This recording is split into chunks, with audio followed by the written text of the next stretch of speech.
Ladies and gentleman, ನೆಲ ಜಲ ಭಾಷೆಗಾಗಿ ಪ್ರಾಮಾಣಿಕ ಪತ್ರಿಕೋದ್ಯಮ. ನೀವು ನೋಡ್ತಾ ಇದ್ದೀರಾ ಫೋಕಸ್ ಟಿವಿ.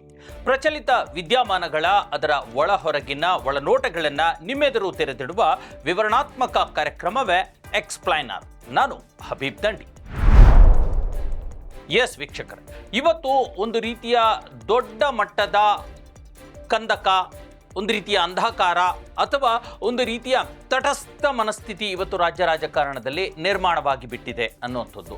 ಬಹುಮತ ಪಡೆದೂ ಕೂಡ 135-36 ಸೀಟುಗಳನ್ನು ಪಡೆದು ಕೂಡ ಜನಪರವಾದ ಆಡಳಿತವನ್ನು ನಡೆಸುವಲ್ಲಿ ರಾಜ್ಯದ ಕಾಂಗ್ರೆಸ್ ಸರ್ಕಾರ ಎಲ್ಲೋ ಎಡವ್ತಾ ಇದೆ. ಅಲ್ಲಿ ಈ ಕುರ್ಚಿಯ ಹಗ್ಗ ಜಗ್ಗಾಟ, ಅದರ ಆಡಳಿತ ಯಂತ್ರ ಸುಸೂತ್ರವಾಗಿ ನಡೀಲಿಕ್ಕೆ ಬಿಡುತ್ತಾ ಇಲ್ಲ. ಅದು ಕೆಟ್ಟ ಪರಿಣಾಮವನ್ನು ಬೀರ್ತಾ ಇದೆ. ರಾಜಕಾರಣಿಗಳು, ಚುನಾಯಿತ ಶಾಸಕರು, ಚುನಾಯಿತ ಮಂತ್ರಿಗಳು ಮತ್ತು ಸಚಿವ ಸಂಪುಟದಲ್ಲಿರ್ತಕ್ಕಂಥ ಎಲ್ಲ ಮಂತ್ರಿಗಳು ಕೂಡ ಬರೀ ಈ ಒಂದು ಕುರ್ಚಿ ಕಿತ್ತಾಟದ ಹಿಂದೆ ಬಿದ್ದು ಬಿಟ್ಟಿದ್ದಾರೆ. ಹಾಗಾಗಿ ಸರ್ಕಾರವೇ ದುರ್ಬಲಗೊಂಡು ಬಿಟ್ಟಿದೆ ಅನ್ನುವಂಥ ಒಂದು ಮಾತು ಕೇವಲ ವಿರೋಧ ಪಕ್ಷದ ನಾಯಕರಿಂದ ಮಾತ್ರ ಅಲ್ಲ, ಈ ರಾಜ್ಯದ ಸಾಮಾನ್ಯ ಪ್ರಜ್ಞೆ ಇರತಕ್ಕಂಥ ಸಾಮಾನ್ಯ ಜನರಿಂದಲೂ ಕೂಡ ಕೇಳಿ ಬರ್ತಾ ಇದೆ. ಹಾಗಾದರೆ ಪರಿಸ್ಥಿತಿ ಈ ಹಂತಕ್ಕೆ ಹೋಗಲಿಕ್ಕೆ ಅಥವಾ ಈ ಪರಿಸ್ಥಿತಿ ಕ್ಲಿಯರ್ ಆಗದೇ ಇರೋದಕ್ಕೆ, ಅಂದರೆ ಅದು ಒಂದು ರೀತಿಯ ಅದು ತಾರ್ಕಿಕ ಅಂತ್ಯವನ್ನು ಕಾಣದೇ ಇರೋದಕ್ಕೆ ಯಾರು ಕಾರಣ ಅಂತಂದರೆ ಬಹಳ ದೊಡ್ಡದಾಗಿ, ಬಹಳ ಮುಖ್ಯವಾಗಿ ಮತ್ತು ಒಂದೇ ಒಂದು ಕಾರಣ, ಅದು ಹೈಕಮಾಂಡ್ ಅನ್ನುವಂಥದ್ದು ಅಲ್ವಾ? ಹೈಕಮಾಂಡ್ ಅನ್ನುವಂಥದ್ದು ಸ್ಟ್ರಾಂಗ್ ಆಗಿದ್ದಾಗ ಅಥವಾ ಅದು ತ್ವರಿತವಾದ ಮತ್ತು ಬಹಳ ಮುಖ್ಯವಾದ ಗಟ್ಟಿಯಾದ ನಿರ್ಧಾರಗಳನ್ನು ತೆಗೆದುಕೊಂಡಾಗ ಇಂತಹ ಸಮಸ್ಯೆಗಳಿಗೆ ಇತಿಶ್ರೀ ಹಾಡಬಹುದು. ಅದು ಪ್ರಜಾಪ್ರಭುತ್ವಕ್ಕೆ ಮತ್ತು ಆಡಳಿತ ಯಂತ್ರಕ್ಕೆ ಯಾವುದೇ ರೀತಿಯ ಧಕ್ಕೆ ಆಗದೇ ಇರೋ ಥರ ನೋಡ್ಕೋಬಹುದು ಅನ್ನುವಂಥದ್ದು ಈಗ ಅದರ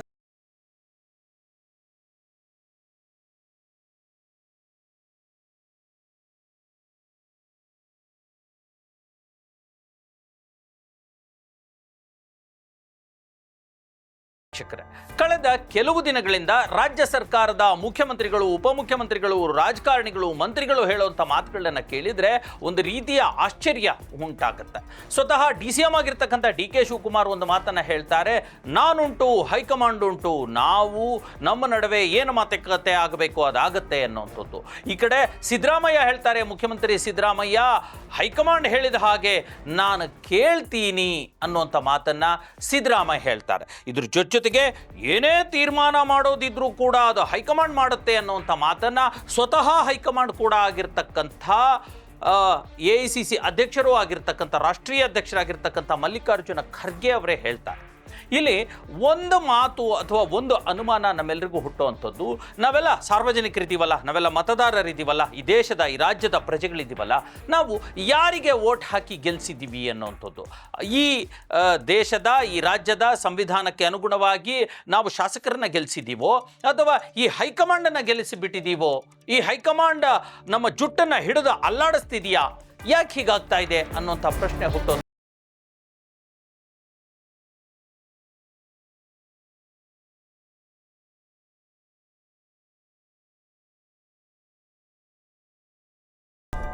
ಎಸ್ ವೀಕ್ಷಕರೇ, ನಾವು ವೋಟ್ ಹಾಕುವಾಗಲೇ ನಮಗೆ ಮತದಾರರಾಗಿ ಒಂದು ಕ್ಲಿಯರ್ ಇರುತ್ತೆ. ಏನು ಅಂತಂದರೆ ನಾವು ಯಾರಿಗೆ ವೋಟ್ ಹಾಕಬೇಕು, ನಮ್ಮ ಕ್ಷೇತ್ರದ ನಮ್ಮನ್ನು ಅಧಿಕಾರ ನಡೆಸುವಂಥ ಶಾಸಕ ಯಾರಾಗಬೇಕು ಅನ್ನುವಂಥ ಒಂದು ತೀರ್ಮಾನಕ್ಕೆ ಬಂದು ಅವರಿಗೆ ವೋಟ್ ಕೊಟ್ಟಿರ್ತೀವಿ.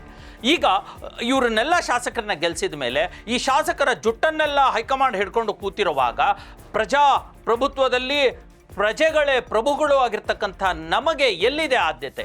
ನಮ್ಮ ಜುಟ್ಟನ್ನು, ಆ ಶಾಸಕರ ಜುಟ್ಟನ್ನು ಎಲ್ಲವನ್ನು ಹೈಕಮಾಂಡ್ ಹಿಡ್ಕೊಂಡು ಅಲ್ಲಾಡಿಸ್ತಿದೆ ಅಂತ ಅಂದಾಗ ಪ್ರಜಾಪ್ರಭುತ್ವಕ್ಕೆ ಬೆಲೆ ಎಲ್ಲಿದೆ ಅನ್ನುವಂಥ ಒಂದು ಪ್ರಶ್ನೆ ಹುಟ್ಕೊಳ್ಳುತ್ತೆ ಅಲ್ವಾ? ಈಗಾಗಲೇ ದೊಡ್ಡ ಮಟ್ಟದಲ್ಲಿ ಹೈಕಮಾಂಡ್ ವಿಫಲವಾಗಿರ್ತಕ್ಕಂಥದ್ದು, ಈಗಿರ್ತಕ್ಕಂಥ ರಾಜ್ಯ ಸರ್ಕಾರದ ಸಮಸ್ಯೆಯನ್ನು ತೀರ್ಮಾನ ಮಾಡಲಿಕ್ಕೆ ಅದರ ಕೈಲಿ ಸಾಧ್ಯನೇ ಆಗದೇ ಇರತಕ್ಕಂಥದ್ದು ಕೂಡ ಚರ್ಚೆಗೆ ಕಾರಣವಾಗ್ತಾ ಇದೆ. ನೀವು ನೋಡಿ, ಒಂದು ಮಾತನ್ನು ನಾವು ಚಿಕ್ಕೋರಿದ್ದಿಂದನೂ ಕೂಡ ಕೇಳ್ಕೊಳ್ತಾನೆ ಬರ್ತಾ ಇದ್ದೀವಿ. ಇಟಲಿ ನಗರದ ರೋಮ್ ಇದೆಯಲ್ಲ, ಆ ರೋಮ್ ನಗರ ಹೊತ್ಕೊಂಡು ಉರಿತಾ ಇರುವಾಗ ಅದರ ದೊರೆ ನೀರೋ ಪಿಟೀಲ್ ಕುಯ್ತಿದ್ದ ಅನ್ನೋದು. ಅಂದರೆ ಇದನ್ನು ಯಾಕೆ ಹೇಳ್ತೀನಿ ಅಂತಂದರೆ, ಈಗಿರ್ತಕ್ಕಂಥ ರಾಜ್ಯ ಕಾಂಗ್ರೆಸ್ ಸರ್ಕಾರದ ಒಂದು ಹೈಕಮಾಂಡ್ ಕೂಡ ಆಗಿರ್ತಕ್ಕಂಥ ಅಭಿನವ ಯುವರಾಜನೂ ಆಗಿರ್ತಕ್ಕಂಥ ರಾಹುಲ್ ಗಾಂಧಿ ಏನು ಮಾಡ್ತಾ ಇದ್ದಾರೆ, ಇಲ್ಲಿ ರಾಜ್ಯದ ಆಡಳಿತ ಯಂತ್ರಕ್ಕೆ ಬೆಂಕಿ ಬಿದ್ದಿದೆ. CM DC ಬೀದಿಯಲ್ಲಿ ನಿಂತ್ಕೊಂಡು ನಾನೇ CM ಅಂತ ಹೇಳ್ಕೊಳ್ಳುವಂಥ ಮಟ್ಟಕ್ಕೆ ಬಂದು ಕೂತಿದ್ದಾರೆ. ಬಣಬಡಿದಾಟ ನಡೀತಾ ಇದೆ. ರಾಹುಲ್ ಗಾಂಧಿ ಮಾತ್ರ ಫಾರಿನಿಗೆ ಹೋಗಿ ಆರಾಮಾಗಿ ರಿಲ್ಯಾಕ್ಸ್ ಮೂಡ್ನಲ್ಲಿ ಹೋಗಿ ಬಂದಿದ್ದಾರೆ. ಅಂದರೆ ರಾಜ್ಯದ ಸಮಸ್ಯೆಗೂ ಇಲ್ಲಿನ ಜನರ ಸಮಸ್ಯೆಗೂ ಯಾರಿಗೂ ಈ ಹೈಕಮಾಂಡ್ಗೂ ಒಂದಕ್ಕೊಂದು ಸಂಬಂಧನೇ ಇಲ್ಲವಾ ಅನ್ನುವಂಥ ಪ್ರಶ್ನೆ ಹುಟ್ಟುತ್ತೆ. ನಾವು ರಾಹುಲ್ ಗಾಂಧಿಗೆ ಓಟ್ ಹಾಕಿದ್ವಾ, ನಾವು ಸೋನಿಯಾ ಗಾಂಧಿಗೆ ಹಾಕಿದ್ವಾ? ಅಲ್ಲ, ನಮ್ಮ ಕ್ಷೇತ್ರದ ನಮ್ಮ ಶಾಸಕನಿಗೆ ಓಟ್ ಹಾಕಿದ್ದೀವಿ. ಇದು ಎಂಥ ಮೋಸ ಪ್ರಜಾಪ್ರಭುತ್ವಕ್ಕೆ? ಈಗ ಯಾಕೆ ಹೈಕಮಾಂಡ್ ಕೈಯಲ್ಲಿ ನಮ್ಮ ಜುಟ್ಟು ಇರಬೇಕು ಅನ್ನುವಂಥದ್ದು ನಾನು ವೀಕ್ಷಕರೇ ಹೇಳುವಂಥದ್ದು ಕೇವಲ ಕಾಂಗ್ರೆಸ್ ಪಕ್ಷಕ್ಕಷ್ಟೇ ಅಲ್ಲ, ಎಲ್ಲ ರಾಜಕೀಯ ಪಕ್ಷಗಳ ಕಥೆಯೂ ಇದೆ. BJP ಪಕ್ಷದಲ್ಲೂ ಕೂಡ ಇದೇ ಪರಿಸ್ಥಿತಿ ಇರ್ತಕ್ಕಂಥದ್ದು. BJPಯ ಹೈಕಮಾಂಡ್ ಕೂಡ ಎಲ್ಲ ಶಾಸಕರ ಸಂಸದರ ಜುಟ್ಟನ್ನು ತನ್ನ ಕೈಯಲ್ಲಿ ಹಿಡ್ಕೊಂಡಿರ್ತಕ್ಕಂಥದ್ದು. ನೋಡಿ, ಹೈಕಮಾಂಡ್ ಅಂತ ತಕ್ಷಣ ಅದು ತುಂಬ ದುರ್ಬಲವಾಗೋದು ಎಷ್ಟು ಡೇಂಜರು, ತುಂಬ ಸರ್ವಾಧಿಕಾರಿಯಂತೆ ವರ್ತಿಸೋದು ಕೂಡ ಪ್ರಜಾಪ್ರಭುತ್ವಕ್ಕೆ ಅಷ್ಟೇ ಡೇಂಜರ್ ಅನ್ನೋಂಥದ್ದನ್ನು ನಾವಿಲ್ಲಿ ನೆನಪಲ್ಲಿಟ್ಕೋಬೇಕು. ಅದು ಕಾಂಗ್ರೆಸ್ ಆಗಲಿ, BJP ಆಗಲಿ, JDS ಆಗಲಿ, ಆಮ್ ಆದ್ಮಿ ಪಾರ್ಟಿ ಆಗಲಿ, AIDMK ಆಗಲಿ, ಇನ್ಯಾವುದೇ TMC ಮುಂತಾದ ಯಾವುದೇ ಪಕ್ಷಗಳಾಗಿರಲಿ. ಹಾಗಾಗಿ ಪ್ರಜಾಪ್ರಭುತ್ವ ವ್ಯವಸ್ಥೆಗೆ ಪೂರಕವಾಗಿರ್ತಕ್ಕ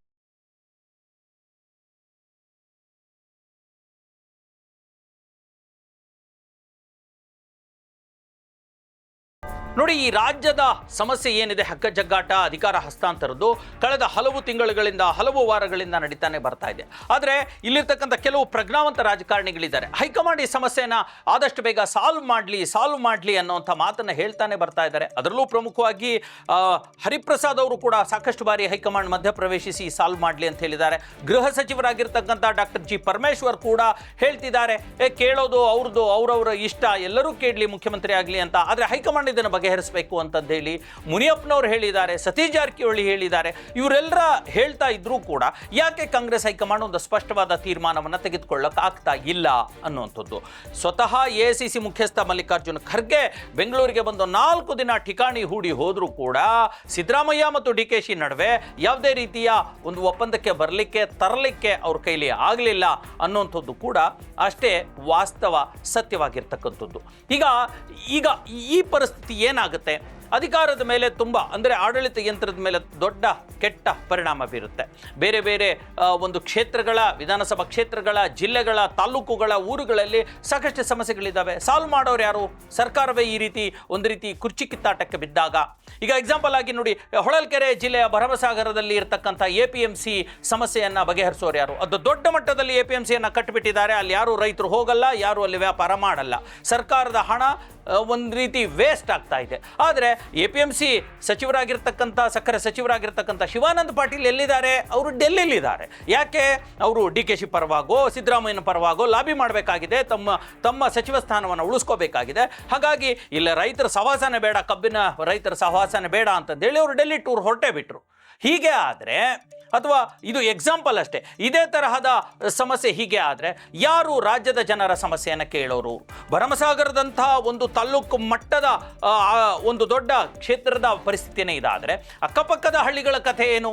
ಅಲ್ಲಿ ಇರ್ತಕ್ಕಂಥ ಹೆಗ್ಗೇರೆ, ಬೇವನಹಳ್ಳಿ, ಪಂಜನಟ್ಟಿ, ಎಮ್ಮೆಹಟ್ಟಿ, ಕೊಳಹಾಳು, ಇವ್ರದ್ದೆಲ್ಲ ಸಮಸ್ಯೆಗಳನ್ನು ಬಗೆಹರಿಸೋರು ಯಾರು? ಅಂದರೆ ನಾನು ಹೇಳುವಂಥದ್ದು ಗ್ರಾಮೀಣ ಭಾರತದ, ಕರ್ನಾಟಕದ ಗ್ರಾಮೀಣ ಭಾಗದ ಸಮಸ್ಯೆಗಳನ್ನು ಬಗೆಹರಿಸೋರು ಯಾರು?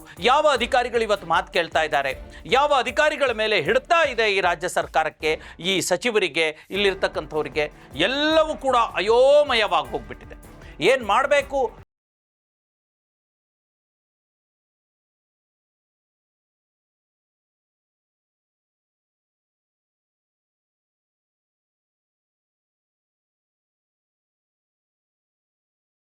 ಎಸ್ ವೀಕ್ಷಕರೇ, ಹೈಕಮಾಂಡ್ ಸಂಸ್ಕೃತಿ ಅನ್ನುವಂಥದ್ದೇ ಇವತ್ತು ಪ್ರಜಾಪ್ರಭುತ್ವಕ್ಕೆ ಮಾರಕ ಅನ್ನುವಂಥ ಒಂದು ಮಾತುಗಳು ಪ್ರಜ್ಞಾವಂತ ವಲಯದಲ್ಲಿ ಕೇಳಿ ಬರ್ತಾ ಇದೆ. ಯಾಕಂತಂದರೆ ನಾವು ಆರಿಸಿ ಕಳಿಸಿರ್ತಕ್ಕಂಥ ಶಾಸಕರನ್ನು ತಮ್ಮ ಕಪಿಮುಷ್ಟಿಯಲ್ಲಿ, ಬಿಗಿಮುಷ್ಟಿಯಲ್ಲಿ ಹಿಡ್ಕೊಂಡು, ಶಾಸಕರ ಜುಟ್ಟನ್ನು ಹಿಡ್ಕೊಂಡು ಆಟ ಆಡಿಸೋದಿದೆಯಲ್ಲ, ಇದರಿಂದ ದೊಡ್ಡ ಮಟ್ಟದ ಪ್ರಜಾಪ್ರಭುತ್ವ ವಿರುದ್ಧದ ಕೆಲಸಗಳಾಗತ್ತೆ.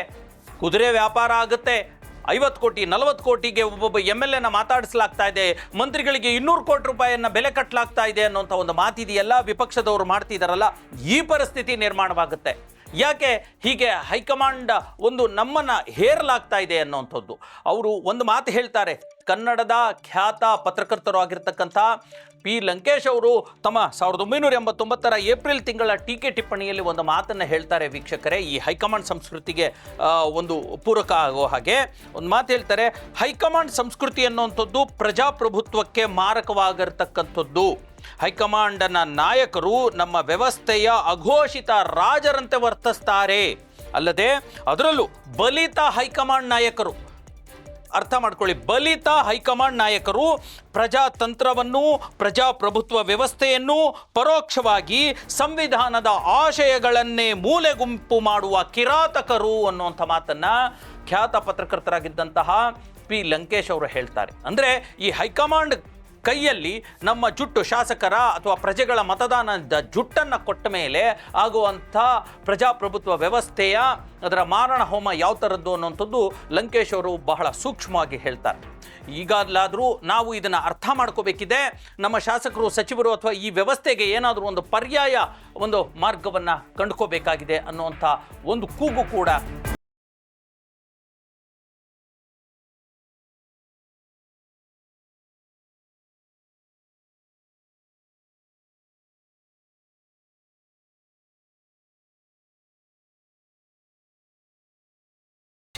ಹೈಕಮಾಂಡ್ ಅಂತ ಹೇಳ್ತಾ ಇಲ್ಲಿನ ರಾಜಕಾರಣವನ್ನೇ ಬುಡಮೇಲು ಮಾರುವಂಥ, ಜೊತೆಗೆ ಆಡಳಿತ ಯಂತ್ರವೇ ಕುಸಿದು ಬೀಳುವಂಥ ಪರಿಸ್ಥಿತಿ ಇವತ್ತು ನಿರ್ಮಾಣವಾಗಿರ್ತಕ್ಕಂಥದ್ದು. ಈ ಹಿನ್ನೆಲೆಯಲ್ಲಿ ಅಧಿಕಾರಿಗಳ ಮಾತು ಕೇಳ್ತಾ ಇಲ್ಲ, ಜನಗಳ ಕೆಲಸ ಕಾರ್ಯಗಳ ಆಗ್ತಾ ಇಲ್ಲ, ಒಂದು ರೀತಿಯ ಆಡಳಿತ ಸುವ್ಯವಸ್ಥೆ ಕೆಟ್ಟು ನಿಂತು ಬಿಟ್ಟಿದೆ. ಪೊಲೀಸರೇ ಇವತ್ತು ಕೆಲವಾರು ಪೊಲೀಸರೇ ಇವತ್ತು ಕ್ರೈಮ್ಗಳಲ್ಲಿ ಭಾಗಿಯಾಗ್ತಾ ಇದ್ದಾರೆ. ಉಳಿಸುವವನೇ ಅಳಿಸುವವರಾಗ್ತಾ ಇದ್ದಾರೆ, ರಕ್ಷಕರೇ ಭಕ್ಷಕರಾಗ್ತಾ ಇದ್ದಾರೆ. ಇಂತಹ ಒಂದು ಪರಿಸ್ಥಿತಿ ಇವತ್ತು ನಿರ್ಮಾಣವಾಗ್ತಾ ಇದೆ.